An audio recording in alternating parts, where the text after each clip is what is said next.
Primero que todo, entonces, antes de comenzar con la clase propiamente dicha, lo mismo de todas las veces, ¿no? Ustedes saben que pues el espacio es para tratar de seguirle dando a la clase, para seguir tratando de llevarla en la mejor medida de lo posible. Y para eso entonces necesito grabarla para poderla compartir después para que los compañeros que no pudieron estar aquí o para que ustedes mismos la puedan volver a ver más adelante si así lo necesitan. ¿Alguno de los que está presente tiene algún inconveniente con que esté grabando la clase? No, señor. ¿Listo? Perfecto, muchas gracias.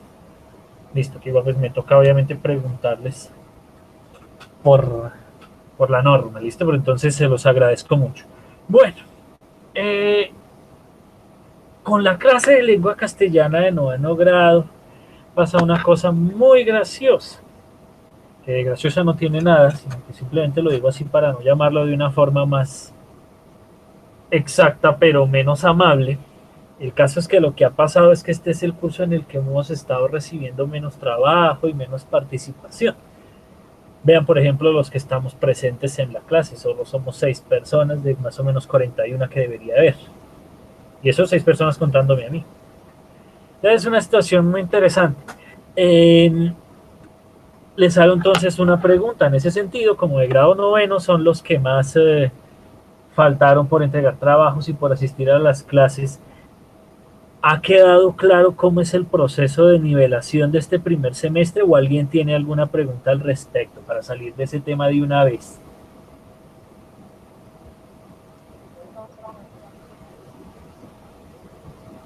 Gracias, Luisana. No, si no tiene ningún inconveniente. Sin embargo, yo les repito, yo ya compartí en mi perfil ahí en el Facebook un video en el que están todas las indicaciones de lo que tienen que seguir. ¿Listo? Para que por favor se acerquen a él si tienen alguna duda. Igual cualquier cosa me pueden preguntar también por medio del Facebook, que es por donde yo por lo general contesto más rápido. ¿Listo? Bueno, vamos a comenzar entonces ahora sí con el segundo semestre. Les traigo noticias también que seguramente sus directores de curso les estarán comentando a ustedes y a sus padres de familia en estos días respecto de esta segunda mitad del año. Todavía no ha salido nada en concreto, no ha salido ninguna norma ni ningún decreto, pero por comentarios de la secretaria de Educación y de la alcaldesa, todo parece indicar que vamos a seguir con esta modalidad de aprende en casa por el resto del año. Entonces, para que lo tenga muy presente, todo parece indicar eso. Entonces, pues para que se vayan disponiendo para que los 4 meses de trabajo que quedan van a ser así, de esta manera.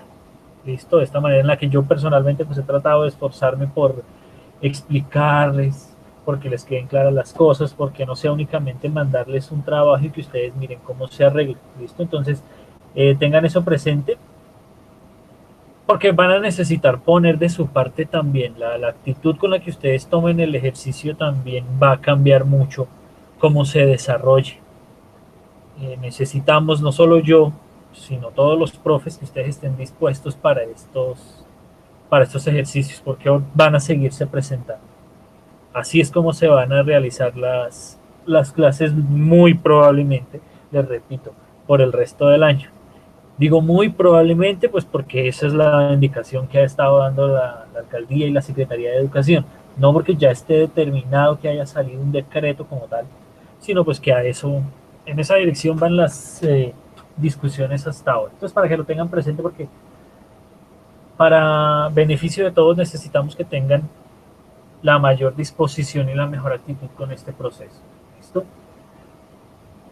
En ese sentido,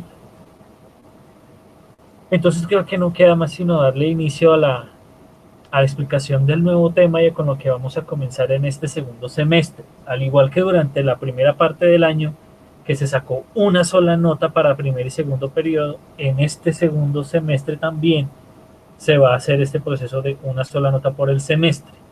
¿Listo? Eso también para que lo tengan en cuenta, porque eso quiere decir que se están jugando cosas mucho más importantes. ¿Sí? Toda una mitad de año de la cual va a salir una sola nota. Entonces, para que de una vez lo tengan presente, para que estén así de juiciosos como han estado durante la primera mitad del año, que sigan estándolo así en esta segunda mitad que se nos viene. Traté de hacer maña lo más que pude para ver si llegaba alguien más, pero ya parece que vamos a ser únicamente nosotros los presentes. Entonces,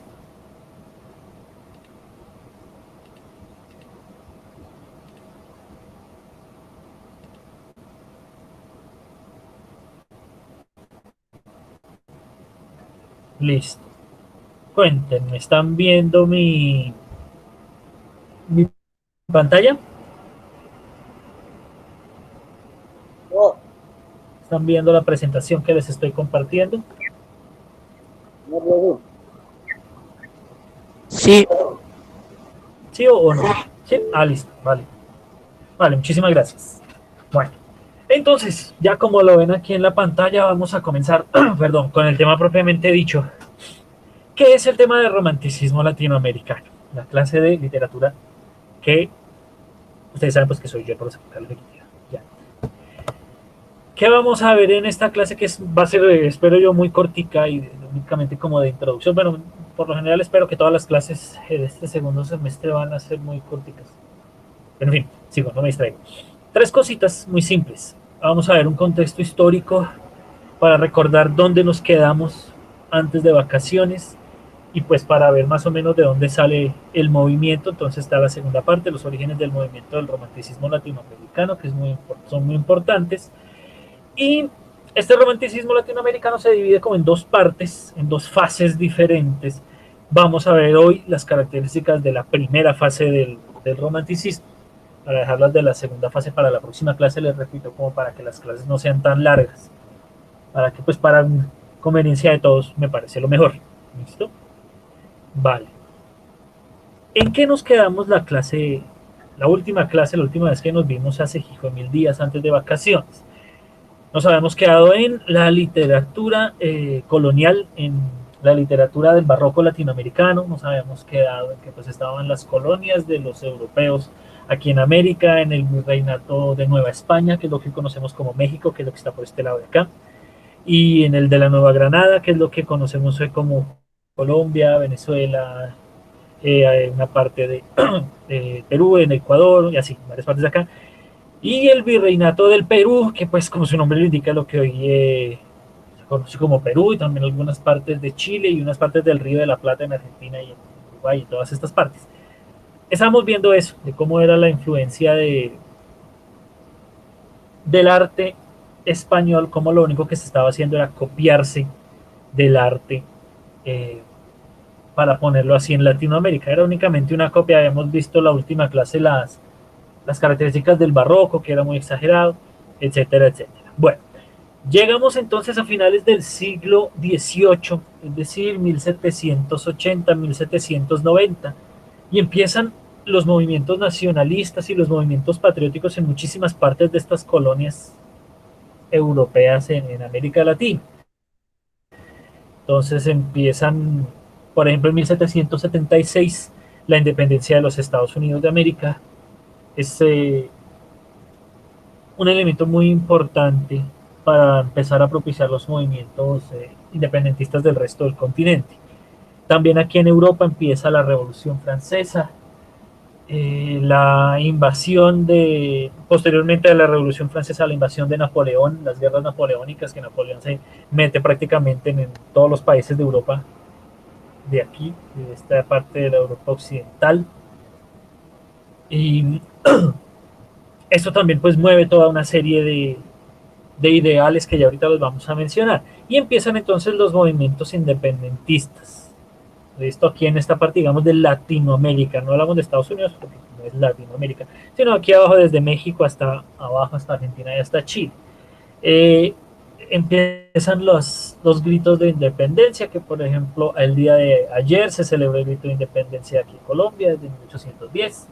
Y alrededor de esas fechas se empiezan a presentar los movimientos independentistas en el resto de las colonias, entonces aquí en México, y aquí en la zona sur, y empiezan a aparecer personajes históricos muy importantes como Simón Bolívar, que es el libertador del norte, y José de San Martín, que es el libertador del sur. En fin, toda esta gente. Entonces empiezan a independizarse todos estos países y al fin, después de muchos años de lucha, logran independizarse y liberarse de la presión y del yugo español principalmente. También había gente de Portugal, por ejemplo, aquí en esta parte, que lo vamos a leer ahorita en un fragmento que vamos a trabajar, en esta parte del sur, del oriente y del sur de Sudamérica, había mucho conquistador italiano, portugués, holandés, danés, en fin. A nosotros en esta parte aquí del norte, en el Caribe y en Centroamérica nos tocaron los españoles y en la parte del sur había mucho de esas otras poblaciones, muchos portugueses, toda la cosa, por el estilo. Por eso el acento, a propósito, en una nota que no tiene que ver con la clase, pero por eso el acento de esta parte de aquí del sur es así, es tan diferente del acento de nosotros, porque aquí hubo muchísimo inmigrante italiano, muchísimo inmigrante francés después de la independencia también. Entonces por eso el acento en esta parte del español es tan diferente y tan particular, ese acento de los argentinos que es como tan popular, es por eso es tan diferente el de nosotros, porque aquí hubo, pues se quedaron los criollos y después españoles y bueno, mucha gente, y por eso tenemos ese acento, y aquí los de abajo tienen ese acento pues por también esas mezclas culturales que tuvieron con otros países. Entonces llega al fin, por ejemplo, en Colombia en 1819, la independencia definitiva de España, con la victoria en la batalla de Boyacá, del puente Boyacá, perdón. Y entonces se ponen a mirarse unos a otros los líderes, tanto militares como académicos, que en muchos casos eran lo mismo. No en todos, pero en muchos casos eran lo mismo. Los líderes de los próceres de la independencia eran también líderes académicos, y los que estudiaban y los que escribían. Y empezaron a decir, bueno, ¿y qué nos queda? Nos quedan un poco de países que no tenemos idea de qué son. ¿Qué es este nuevo país que acabamos de construir? ¿Qué es la Gran Colombia? ¿Qué fue la idea de Simón Bolívar aquí en lo que conocemos como Colombia, Venezuela, Ecuador, Bolivia, Perú? ¿Qué es el México? ¿Qué es el Perú? ¿Qué son todos esos países? ¿Qué son? Porque venían, como habíamos visto la clase pasada, de muchísimos años de repetir lo que se traía de España. Era lo único. Ellos no tenían una identidad. Entonces dijeron, bueno, tenemos que construir una identidad que nos caracterice como país. Pues yo lo estoy contando así como si de veras se hubieran reunido a pensar en eso, y pues no fue tanto así, pero pues sino un proceso en el que los académicos se fueron dando cuenta de que bueno, no tenemos nada, nada que nos haga únicos, que nos haga diferentes, que demuestre que somos un país de verdad. Entonces empieza un movimiento en todas las esferas, a nivel social, a nivel económico, a nivel político, y en el que nos interesa a nosotros, que es a nivel artístico, ¿sí? El arte empieza a decir, bueno, ¿qué vamos a hacer? Ya no vamos a seguir copiándonos de España porque nos acabamos de independizar, valiente gracia, ¿para qué nos independizamos si vamos a seguir copiando el arte? Entonces deciden, bueno, ya no nos vamos a copiar de España, sino que nos vamos a copiar de otras influencias de otras partes de Europa, y las vamos a mezclar con nuestras propias realidades, ¿sí? Entonces, alguien me escribe, el señor Ojeda, démosle el ingreso, listo.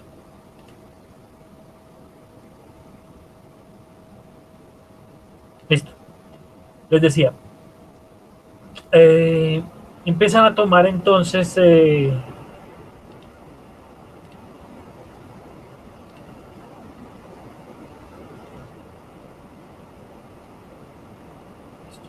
les decía, toman entonces influencias de dos culturas particulares. Por un lado, toman influencias alemanas, y de ahí, de hecho, de la Alemania de la época, es de donde surge el nombre del movimiento.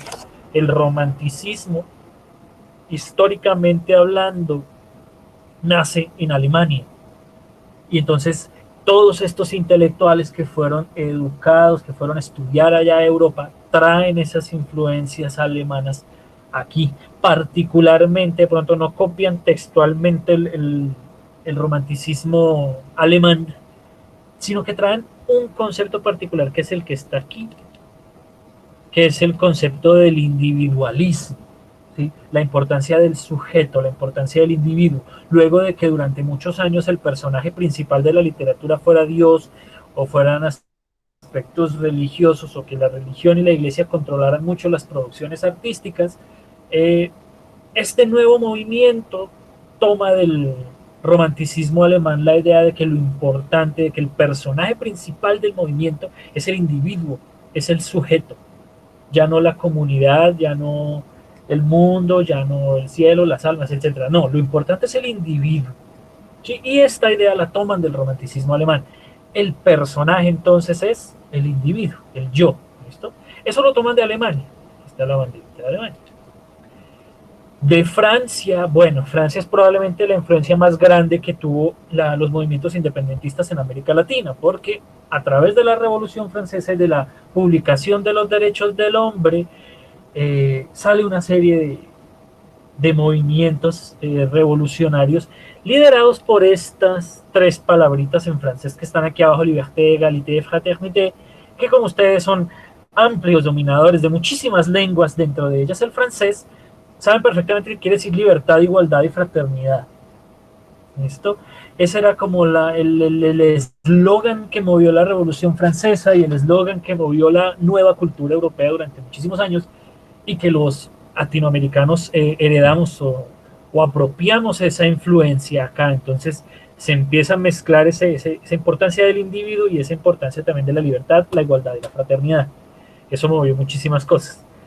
Y finalmente ellos se dan cuenta, después pues obviamente de mucho trabajo, de mucho análisis, de sus mismas creaciones, que hay un personaje muy particular, una serie de personajes más bien, muy particulares en América Latina, ¿sí?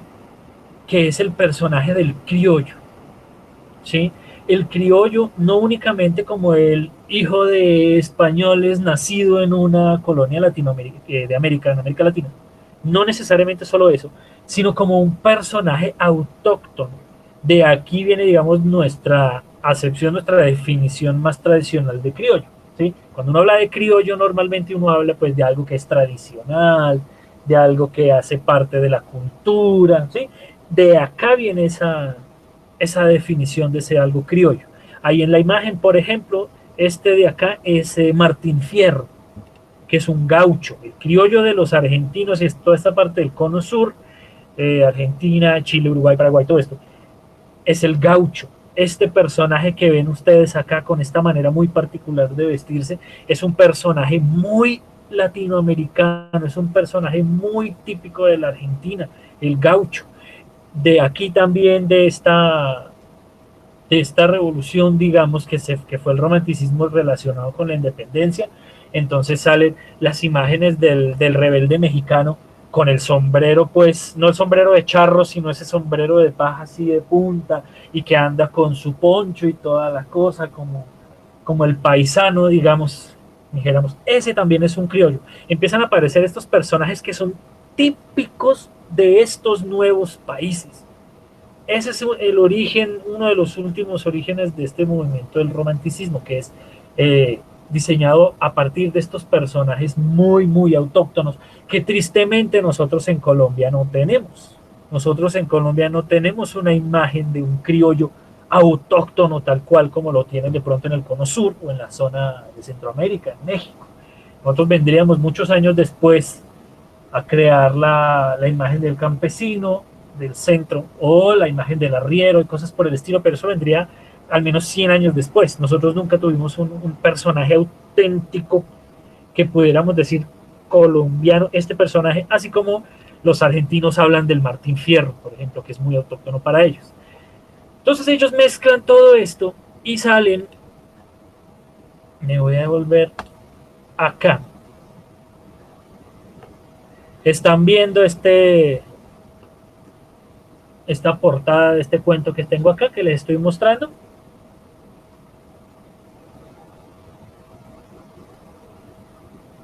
¿Sí o no? Sí. Sí, Listo. Tenemos, sí, muchas gracias, el cuento de Eduardo Acevedo Díaz, que se llama El combate de la tapera. Este es un escritor uruguayo de la primera fase del romanticismo, ¿sí? Cuenta la historia de un grupito, de un pequeño grupito militar, precisamente en la recién nacida nación, no me gusta cómo suena eso, en el recién nacido país de Uruguay, que tuvo que luchar no solo con independizarse de España, sino también con unos invasores portugueses que vinieron después. En fin, narra la historia de un pequeño, ya no digamos ejército, sino un pequeño pelotón, un pequeño batallón de de criollos, así como el personaje del Martín Fierro, un pequeño destacamento, un pequeño batalloncito muy chiquito de, de rebeldes independentistas que tienen una lucha contra un grupo precisamente de portugueses. Vamos a comenzar. Aquí está, sí. Ya después ustedes encontrarán este cuento que lo pueden encontrar fácilmente con el nombre, el combate de la tapera, buscan en Google y el primer resultado ese es por si lo quieren leer completo más adelante. El autor lo que hace es, Acevedo lo que hace es mostrarnos simplemente el contexto de lo que es. Una tapera es una casa hecha, como su nombre lo indica, de tapia, de ladrillo de barro, así como las casas que hay en el Campas, casas viejísimas hechas de adobe, de ladrillo de barro. Eso es una tapera, hagan de cuenta, solo que pues abandonada. Entonces se meten ahí el sargento con sus hombres, de hecho dos mujeres van con ellos, la siriaca y la otra, bueno, ahorita vemos el nombre, ya no me acuerdo, y los meten ahí porque viene persiguiéndolos precisamente un ejército portugués. ¿Listo? Pero entonces quiero que vean la narración, que es muy importante. Ellos empiezan a acomodarse ahí, a meter sus armas y a acomodarse ellos para defenderse de los portugueses. Y dice el sargento aquí en este pedacito: nadie pite, dijo el sargento. Carguen con poco ruido de baqueta y reserven los naranjeros hasta que yo ordene. Cabo Mauricio, vea que esos mandrias no se duerman si no quieren que les chamusquee las cerdas. Mucho ojo y la oreja parada. Descuide, sargento, contestó el cabo con gran ronquera.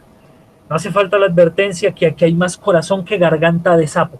Esos dos parrafitos son muy importantes para, para lo que vamos a ver ahorita de las características. Vamos ahora a pasar aquí. Vuelve a hablar el sargento. Armen cazoleta y aguaiten que ahí vienen los portugos. Va el pellejo barajo y es preciso ganar tiempo a que resuellen los macarrones. Siriaca, ¿te queda caña en la mimosa? Siriaca, como les digo, es la mujer. Está a mitad, respondió la aludida, que era una criolla maciza vestida a lo hombre, con las greñas recogidas hacia arriba y ocultas bajo un chambergo incoloro de barboquejo de lonja sobada. Mira, bueno es darle un trago a los hombres. Dales chinaza a los de avanzada, sin pijotearles. Siriaca se encaminó a saltos, evitando las rosetas, agachóse y fue pasando el chifle de boca en boca. Mientras esto hacía, el dragón de un flanco le acariciaba las piernas y el otro le hacía cosquillas en el seno, cuando ya no era que le pellizcaba alguna forma más mórbida, diciendo: luna llena. Te ha de alumbrar muerto, zafao, contesta ella riendo al uno, y al otro: larga lo ajeno, indino, y al de más allá: a ver si aflojas el chisme, mamón. Y repetía cachetes. Poca vara alta quiero yo, gritó el sargento con acento estentóreo. Estamos para clavar el pico y andan a los requiebros, golosos. Apartate, siriaca, que ahorita nomás chiflan las redondas.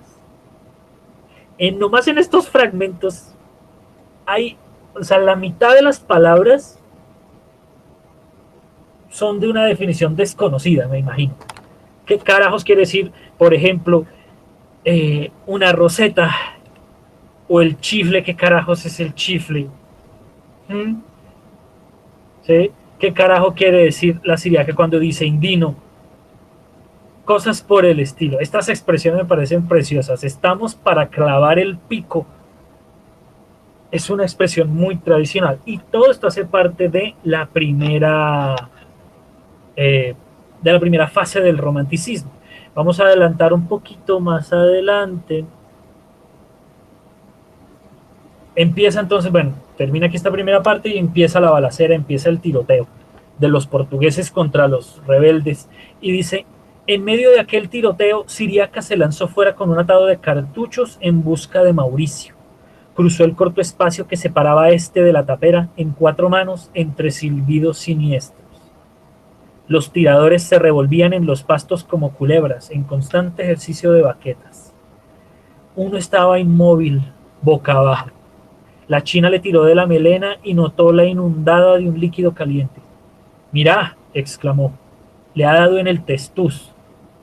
Ya no traga saliva, añadió el cabo. ¿Trujiste pólvora? Aquí hay, y balas que hacer tragar a los portugos. Lástima que esté oscuro. ¿Cómo tiran esos mandrias? Mauricio descargó su carabina. Mientras extraía otro cartucho del casquillo, dijo, mordiéndolo. Antes que este, ya quisieran ellos otro calor. Ah, si te agarran, Siriaca, a la fija que castigan como a Fermina. Que vengan por carne, barboteó la china. Y esto diciendo, echó mano a la tercerola del muerto, que se puso a baquetear con gran destreza. Fuego, rugía la voz del sargento. Al que afloje, lo degüello con el mellao. Y bueno, la historia continúa ahí con el desenlace muy triste de esta batalla, que no se los voy a spoilear, ustedes ya después lo leerán y se enterarán qué les pasó a los pobres soldados. Pero aquí en estos pequeños fragmentos que les quiero leer, que les repito, la idea, si hubiéramos estado en clase normal en el colegio, sería que lo hubiéramos leído todo, obviamente, pero pues aquí no quiero que la clase se vea ya tan raqueta larga. El punto es que aquí en estos fragmenticos que les leí, están todas estas características de la primera fase del romanticismo, que es lo que vamos a tener acá. En primer lugar, son estas tres que tienen aquí.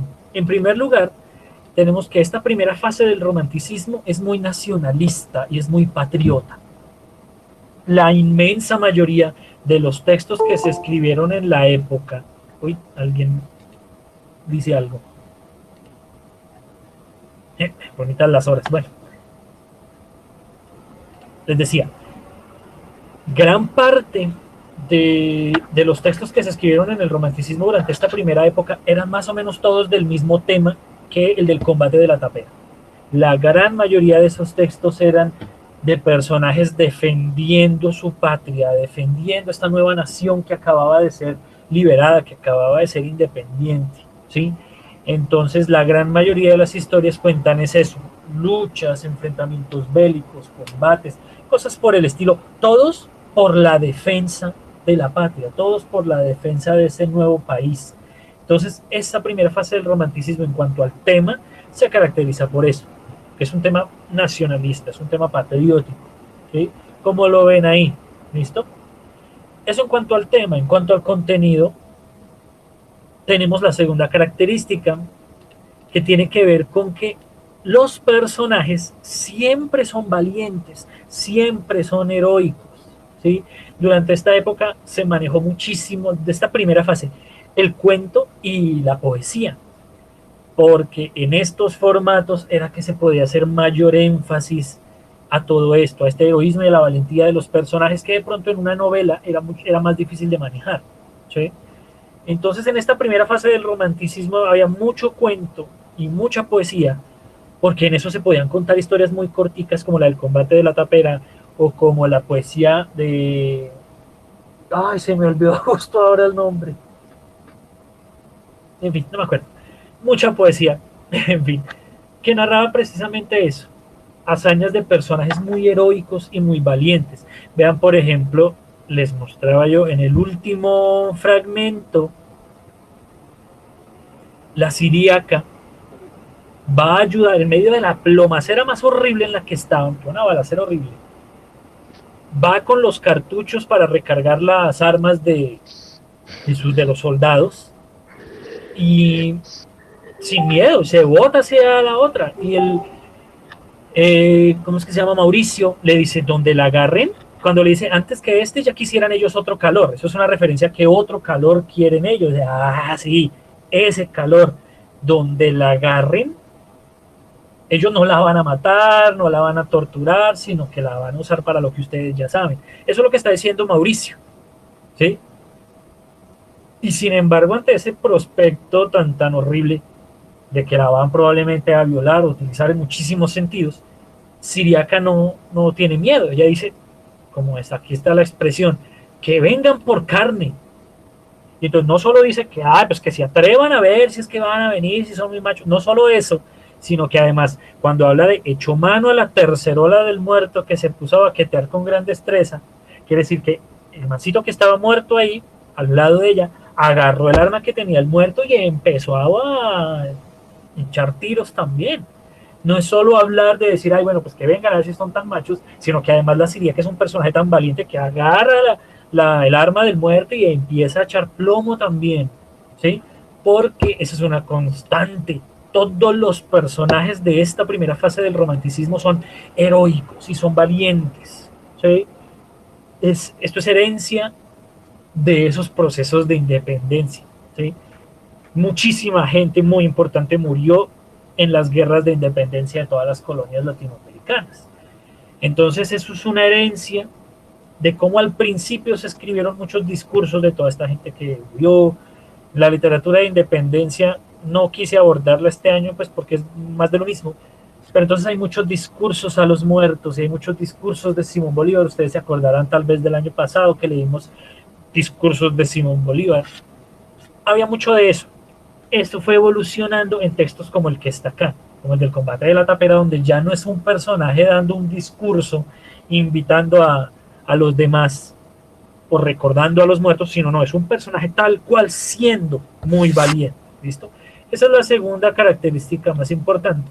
Y la última,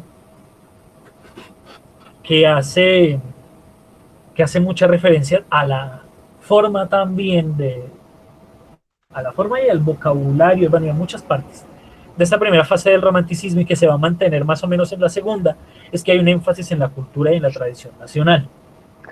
Con este movimiento, los artistas y los intelectuales lo que querían era, como les había hecho al comienzo de la clase, construir una identidad nacional, ¿sí? Entonces los personajes no van a tener costumbres españolas, no van a tener costumbres portuguesas, no van a tener costumbres italianas, no.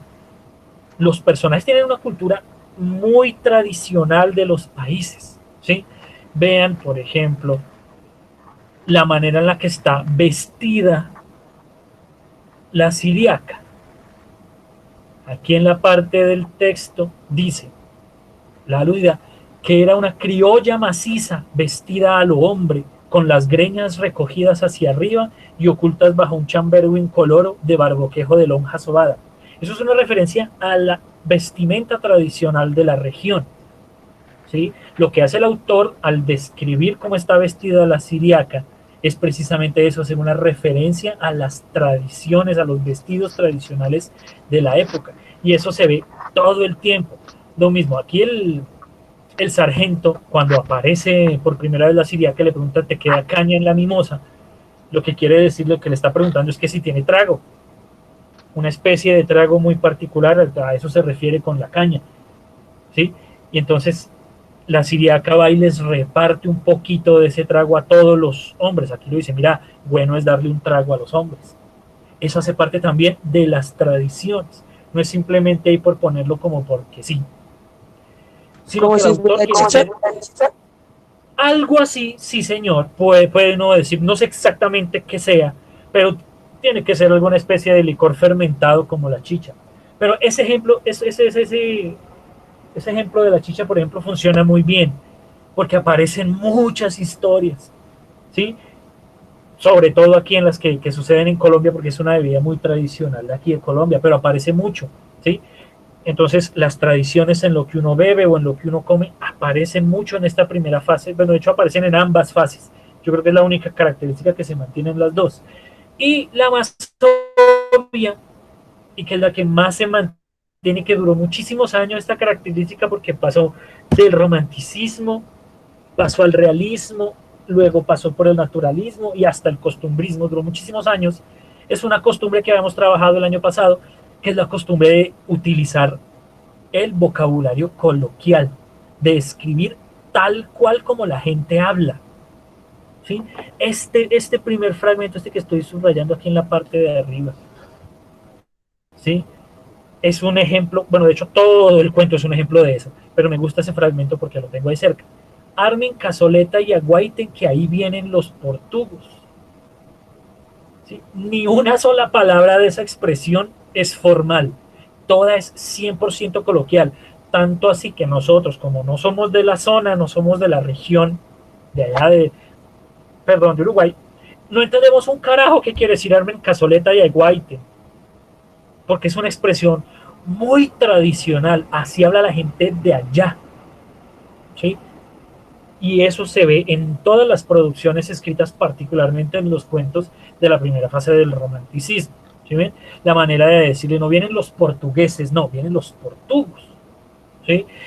Cuando los soldados empiezan a cogerla y a tocar a la siriaca, las expresiones que utiliza la siriaca son expresiones muy tradicionales. Te ha de alumbrar muerto, zafado, largar lo ajeno, indino, a ver si aflojas el chisme, mamón. ¿Sí? Son expresiones muy coloquiales, expresiones muy tradicionales. Y los escritores usaban eso todo el tiempo. ¿Sí? No porque ya fuera simplemente escribir como hablamos y ya, sino porque lo que querían era eso, destacar la tradición de los pueblos que quedaron ahí, de los nuevos países que se fundaron. Porque el escritor bien podía haber escrito todo el cuento como estos últimos 3 renglones de acá. La tapera quedó envuelta en una densa humareda sembrada de tacos ardientes, atmósfera que se disipó bien pronto para volverse a formar entre nuevos fogonazos y broncos clamoreros.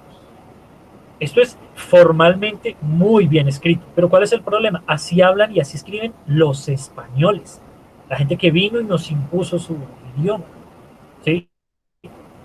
Y como la idea es ya no repetir lo que dicen los españoles o los europeos en general, perdón, sino rescatar nuestra propia identidad, por eso es que están todas esas expresiones, todo ese vocabulario, lo pueden ver si nos vamos al final del texto, encontramos todavía las mismas expresiones, las mismas palabras así muy coloquiales que son típicas, ¿listo? Que son típicas de esta gente. Aquí al final, vea esta expresión, a mí me la ha dicho mi mamá muchas veces, bueno, me la ha dicho hace muchos años que me la usa, pero en fin, que la lamban los perros. ¿A ustedes nunca les han dicho, va, que lo lamba un perro? ¿No les han dicho nunca eso? Pero en fin, a lo que voy es que todo el cuento está lleno de estas referencias. Todo el cuento está lleno de estas palabras muy tradicionales. Porque, como está aquí en la última característica, esta primera fase del romanticismo hace mucho énfasis en la cultura y en la tradición nacional. ¿Listo? Y eso es todo. Ahora, aquí como ven ustedes en la imagen, me imagino que ya saben lo que sigue.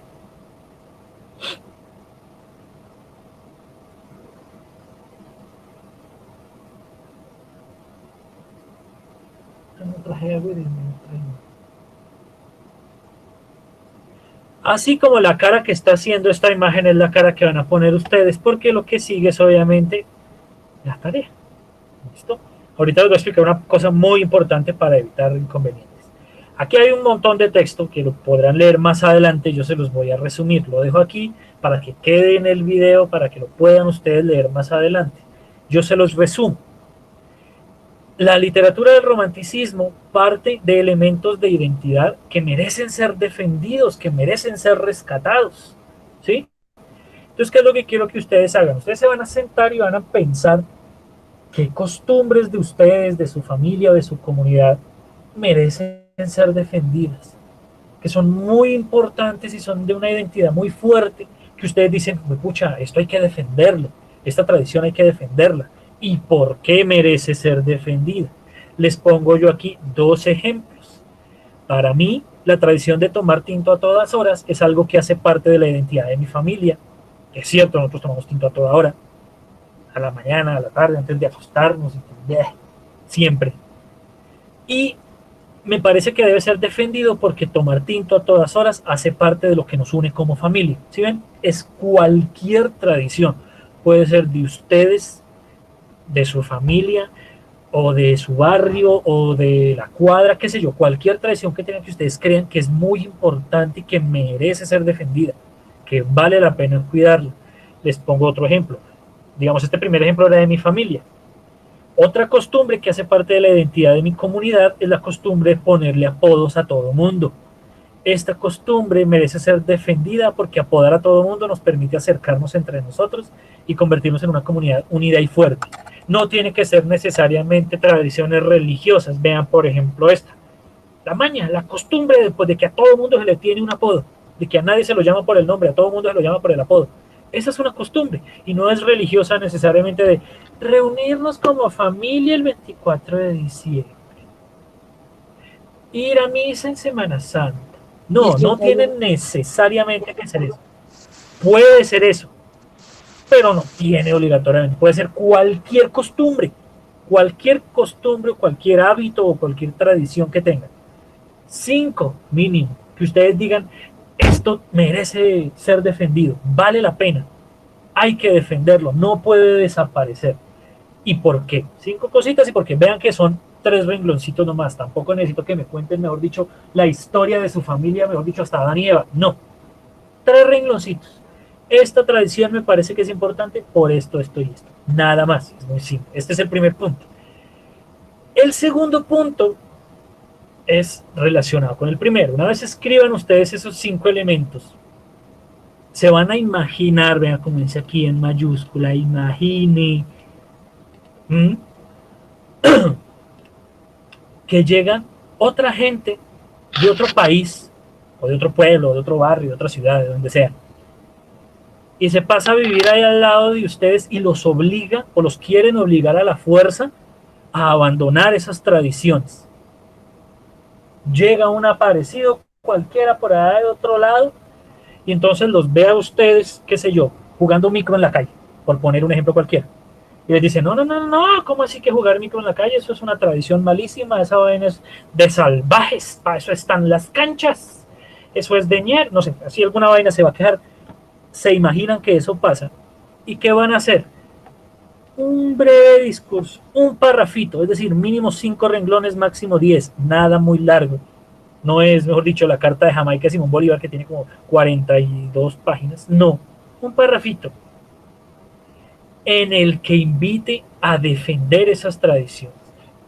¿Cómo ese parrafito? Con estas características, es decir, tiene que ser muy nacionalista, tiene que ser muy patriótico, orgulloso de su comunidad, ¿sí? Los personajes, es decir, ustedes tienen que ser heroicos, tienen que ser valientes y tienen que hacer énfasis en la tradición, aunque pues eso es lo obvio porque ustedes van a defender una tradición, ¿listo? Recuerden que parte de eso es utilizar, aquí como está en el texto, las palabras así típicas que ustedes utilizan. Ya nosotros hicimos un ejercicio muy parecido el año pasado, es lo mismo.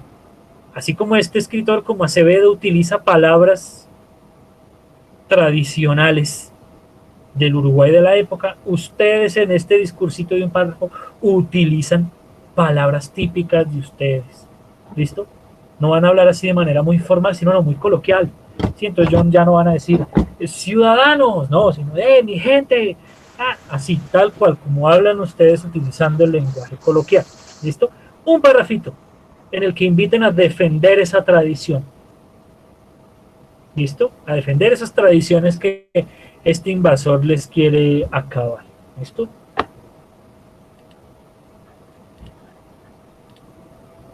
Y ya con eso termina la clase. ¿Alguno o alguna tiene una pregunta, un comentario o lo que sea?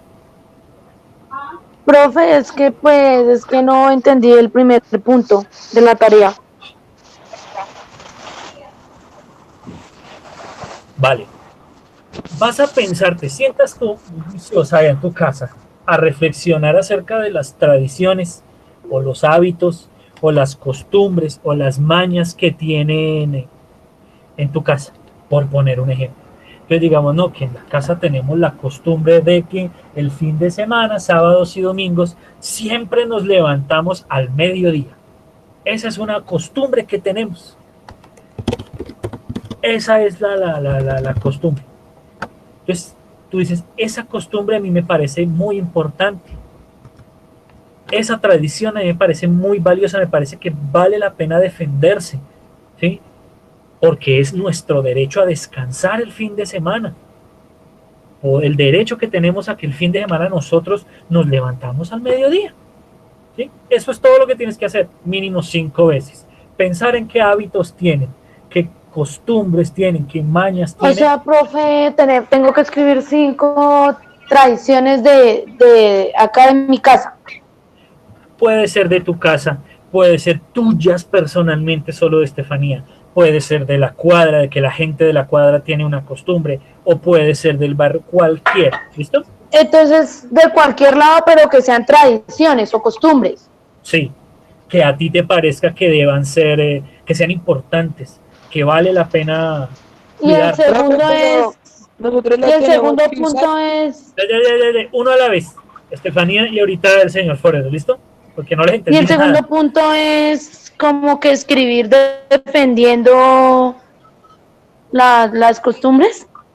Exacto, se van a imaginar que viene, qué sé yo, una familia de viejitas amargadas de otra ciudad y los ven a ustedes que como familia se levantan los fines de semana al mediodía y empiezan a criticarlos, a decir, uy, qué tradición más fea, qué cosa tan horrible, no, no, no, levántense temprano a las 6 de la mañana también, sábados y domingos, uy, horrible, se imaginan eso y escriben un discursito muy cortico, un parrafito, mínimo 5 renglones, máximo 10, esa es la extensión de un párrafo, en el que Ah, bueno, profe, gracias. listo. Señor Forero.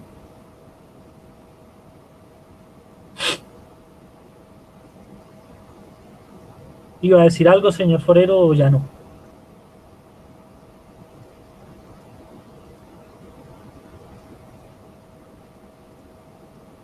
No, listo.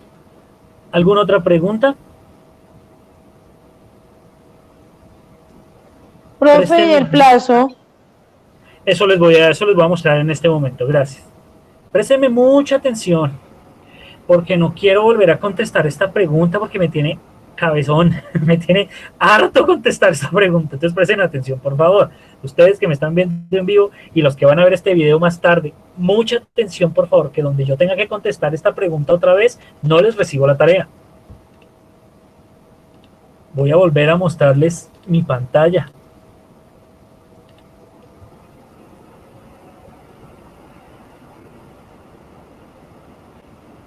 Ahí la están viendo el Schoology, ¿cierto que sí?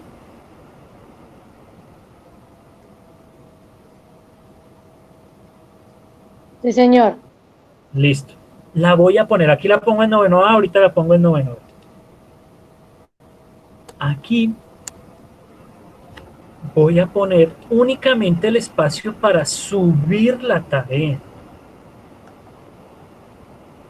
¿Sí? Aquí no voy a poner ninguna explicación, aquí no voy a poner ningún taller, porque para eso fue la clase, para explicar la tarea. Para eso es que ustedes ven el video más adelante, los que no pudieron estar en vivo, para saber la explicación de qué es lo que hay que hacer de la tarea. Aquí lo único que voy a poner es esto, de subir aquí, trabajo romanticismo 1. Eso es todo lo que voy a poner. No voy a poner ninguna explicación, porque la explicación ya la di en el video. Ya la di en la clase. ¿Listo? ¿Para cuándo? Tienen, toca el mes siguiente. Ahí está. 15 días hasta el 2 de agosto para subirla. ¿Listo? Por ¿Y los cuánto tiempo nos tomaría hacer la tarea? O sea, Señor, ¿cuánto tiempo nos tomaría hacer la tarea? pues no creo que se demoren mucho, es únicamente sentarse a pensar, bueno, qué tradiciones, esta, y la escriben, esta otra, listo, no se demoran mucho en hacerlo. Y lo que les digo, son 5 tradiciones, que son, lo que les digo, 2, 3 renglones por mucho, o sea, en total 15 renglones, así, wash, exagerando. Y luego un parrafito del segundo punto, que son, lo que les digo, 5 mínimo, máximo 10 renglones, eso es la extensión de un párrafo, ya. Es súper fácil y súper cortica, por favor.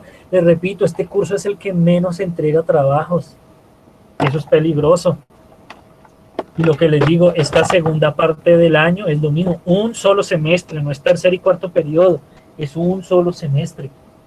Entonces, por favor, juiciositos, ¿listo? Tienen 15 ¿Listo, días. profe? No se lo entrego.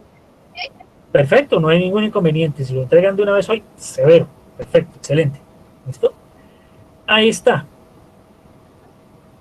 Entonces, por eso, cuando vengan a mirar aquí en Schoology y me digan, ay, yo subí, mire eso y ahí no hay nada, pues porque es que aquí no hay ningún taller, aquí no hay ninguna explicación, la explicación ya la di en clase.